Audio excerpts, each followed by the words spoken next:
Helena, ég hitti þig eftir leik 2. Já. Það var nú ekkert að hátt á þér risið þá. Þá eru þið bara, ég meina, lenda bara sannfærandi 2-0 undir. Hvað eiginlega breytir sér? Ég meina, sagði ég ekki við þá að við myndum fara 3-2? Ég held ég hafi sagt Ég man það ekki hvort þú sagði það orðrétt, en þú varst allavega ekki búin að gefa stuðu. Nei, En þið voruð alveg sannfærandi 2-0 undir þá, myndi ég að segja. Já, jú, klárlega. En hvað gerir sér?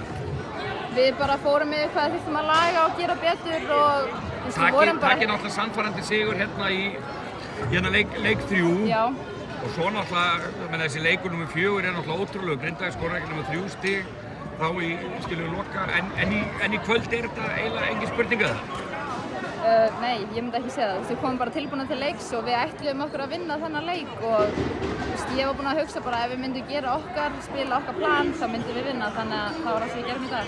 Það byrjuði mjög sterkt, 10-0 í byrjun, en í þriðja leikluta, það er komast yfir og svo er þetta bara einhver 3 stig, svo áður bara eins og hendi veifað, þá er þetta bara komið upp í einhver 20 stig.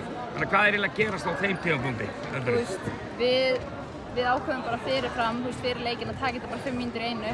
Já. Og við byrjuðum ekki nógu vel í þriðja leikluta en hugsaðum bara næstu 5 er okkar og það var það sem við gerðum. Já.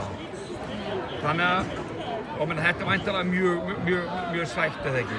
Enda 2-0 undir og ná að koma tilbaka.